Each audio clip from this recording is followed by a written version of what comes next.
Bismillahirrahmanirrahim.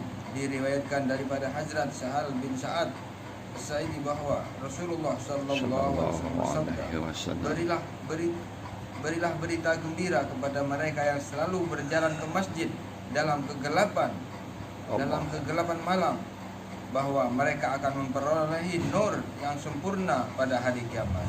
Hadis riwayat Ibnu Majah dan Ibnu Huzaimah.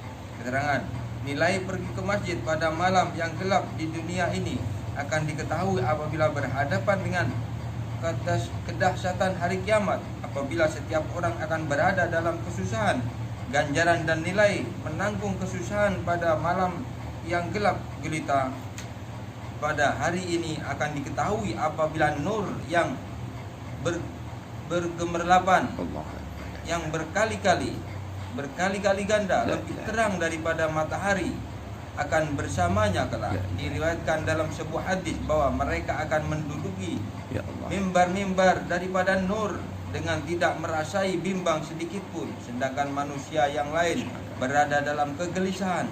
Dalam hadis yang lain pula, Allah akan berfirman pada hari kiamat, di manakah jiran-jiranku? Pada malaikat akan bertanya, siapakah jiranmu? Allah pun menjawab, mereka yang memakmurkan masjid-masjid. Dalam sebuah hadis dinyatakan bahwa masjid-masjid adalah tempat yang paling disukai Allah daripada segala tempat yang lain, dan pasar adalah tempat yang paling dibencinya.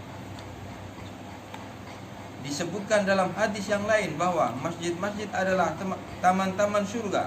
Terdapat dalam sebuah hadis sahih yang diriwayatkan oleh Hazrat Abu Sa'id bahwa Rasulullah sallallahu alaihi wasallam bersabda, apabila kamu melihat seseorang selalu ke masjid, maka hendaklah kamu bersaksi atas keimanannya. Lalu baginda membaca Quran yang berikut, Bismillahirrahmanirrahim.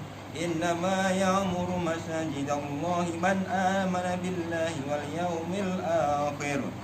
Sesungguhnya yang memakmurkan masjid-masjid Allah, yakni yang menghidupkan amalan dalamnya, ialah orang yang beriman kepada Allah dan hari kiamat.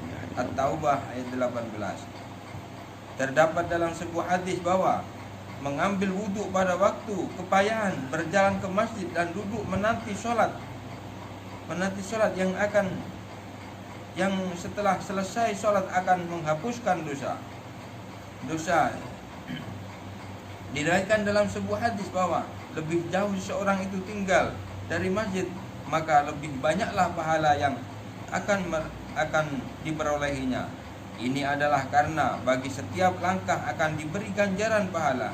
Jadi semakin jauh seseorang itu tinggal di masjid, maka semakin banyak langkah yang perlu diambil untuk ke masjid. Inilah sebabnya sesetengah sahabat pergi ke masjid dengan melangkah pendek-pendek. Dinyatakan dalam sebuah hadis bahwa ada 3 perkara, jika diketahui pahalanya, manusia akan sanggup bergaduh untuk mendapatkannya. Pertama, melaungkan azan. Kedua, pergi sholat berjamaah ketika panas terik. Dan ketiga, mengerjakan sholat di saf yang pertama. Diriwayatkan dalam sebuah hadis terdapat 7 golongan manusia yang akan berada di bawah naungan rahmat Allah pada hari kiamat apabila pancaran matahari amat panas dan setiap manusia akan berada dalam kesusahan. Salah satu daripada golongan itu ialah mereka yang hati sentiasa terpaut pada masjid. Apabila dia keluar daripada masjid karena sesuatu keperluan, masih dia keinginan untuk kembali ke masjid. Menurut hadis yang lain, Allah mengasihi seorang yang mengasihi masjid. Dalam setiap hukum ahkam syariat Islam yang suci terdapat kebaikan, keberkatan, dan sememangnya lah akan mendapat ganjaran pahala yang tidak terhad layaknya, yang tidak terhad banyaknya. Selain itu, hukum ahkam syariat Islam mengandungi banyak hikmah dan syafaat yang hakikatnya sukar untuk dipahami. Sesiapapun tidak mempunyai keupayaan untuk mencakupi keseluruhan ilmu Allah, hikmah dan manfaat yang tersembunyi di balik setiap hukum ahkam syariat Islam. Namun sejauh mana kemampuan kesungguhan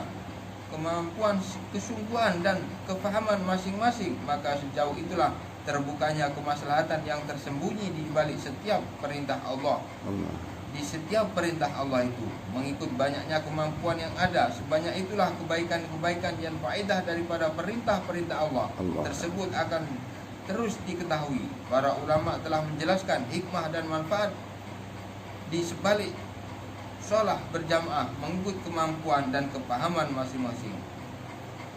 Hazrat Shah Waliullah radhiyallahu telah menulis tentang perkara ini dalam kitabnya Hijjatul Balighah, yang maksudnya begini: untuk menyelamatkan umat daripada adat resam yang membawa kepada kebinasaan umat itu sendiri. Tidak ada sesuatu dijadikan adat kebiasaan umum yang dilakukan secara terang-terangan di hadapan setiap orang, sama ada dia seorang yang berilmu atau buta huruf, orang di bandar ataupun di desa, sepatutnya sama-sama mengambil berat menunaikan ibadat tersebut. Ibadat tersebut patutlah menjadi suatu perkara yang diperlomba-lombakan dan dibangga-banggakan. Ibadah tersebut hendaklah dilaksanakan secara umum sehingga menjadi sebagian daripada keperluan kehidupan dan sukar untuk dipisahkan daripada kehidupan umat. Malahan ibadah tersebut akan menjadi satu dorongan meningkatkan amal ibadah kepada Allah. Ibadah tersebut akan menjadi punca penarik kepada hak, yakni kehendak agama sebenar, dan menggantikan adat resam yang mengakibatkan kerugian dan membahayakan umat itu sendiri. Oleh karena tidak ada mana-mana ibadat yang mengatasi sholat daripada segi kepentingan, keutamaan, dan juga dari segi kekuatan dalil serta hujah-hujah, maka sewajarnya sholat disebarkan dan dijadikan satu amalan kebiasaan di dalam hidup. Perhimpunan yang khas perlu diadakan supaya sholat dapat dikerjakan bersama-sama secara bermuafakat. Insyaallah. Kita amalkan, ambil pelajaran insyaallah. Insyaallah. Allahumma sholli ala